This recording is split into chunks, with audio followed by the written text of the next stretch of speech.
Imagine the year is 1665. London is dying. The Great Plague is sweeping through England. Schools are closed.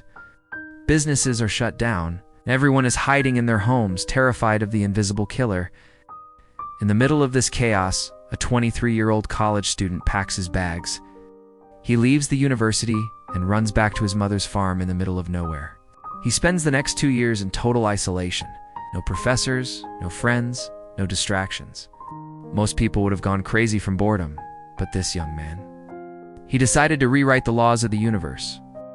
In those 2 years of silence, he invented a new type of math. He discovered the secrets of light, and he figured out why the moon doesn't fall out of the sky. His name was Isaac Newton. But here's the secret. Newton wasn't just a scientist. He was a sorcerer. He was a detective, and he was a ruthless hunter of criminals. Today, we uncover the dark and brilliant mind of the man who defined reality.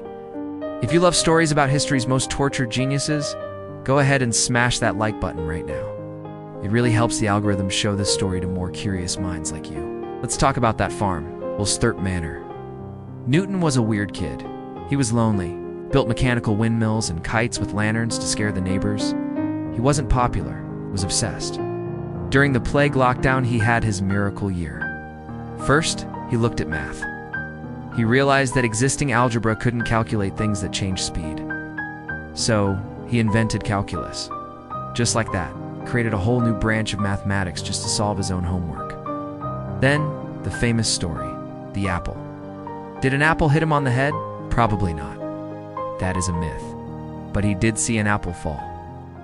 And he asked a question that nobody else had asked. He asked, why does the apple always fall down? Why doesn't it fall sideways or up? And then he looked at the moon. He thought, if the apple falls toward the earth, is the moon also falling? The answer was gravity. He realized that the same invisible force pulling the fruit to the ground is the same force keeping the planets in orbit. He connected the earth to the heavens. It was the greatest thought a human being ever had. Quick question for you guys. If you were locked in your house for 2 years with no internet, what would you accomplish? Would you invent calculus or just sleep? Let me know in the comments below. Newton wasn't done. He was obsessed with light. Back then, people thought white light was pure. They thought colors were just mixtures of light and darkness. Newton said, no. He closed his blinds. He drilled a tiny hole in his shutter. He let a single beam of sunlight hit a glass prism, and boom, a rainbow. He proved that white light isn't pure. It is holding all the colors of the universe inside it. The prism just sets them free. But his experiments were dangerous. To understand how the eye works, he once took a long needle of bodkin and stuck it into his own eye socket, between the eye and the bone. He pressed it until he saw colorful circles. Do not try this at home. Seriously, he risked his sight for science. That is how dedicated he was. By the way, if you are enjoying this deep dive into Newton's madness, please consider subscribing to the channel. We release biographies of history's greatest minds every week, so you won't miss the next one. Now, here's the part your school textbooks left out. Isaac Newton was not a modern scientist. He was the last of the magicians. When he died, they found a secret chest filled with his private papers. They were shocked. Newton wrote millions of words, but not about physics, about alchemy. He spent decades trying to find the philosopher's stone. He wanted to turn lead into gold, wanted to find the elixir of life. He spent nights in his laboratory, breathing in toxic fumes of mercury and lead. Historians now believe this is why he went crazy later in life. He had a nervous breakdown, sent angry letters to his friends, accusing them of trying to kill him. He was poisoned by his own magic. He also tried to predict the end of the world using the Bible. According to Newton's calculations, the world will not end before the year 2060. So, we still have a little time left. Thanks, Isaac. What do you think? Was his obsession with alchemy a waste of time? Or was it the source of his genius creativity? Let's argue in the comments. In his later years, Newton moved to London, became the warden of the Royal Mint. He was in charge of England's money. You might think an old nerd would be bad at this job. You'd be wrong. England had a problem with counterfeiters, criminals making fake coins, was destroying the economy. Newton took this personally.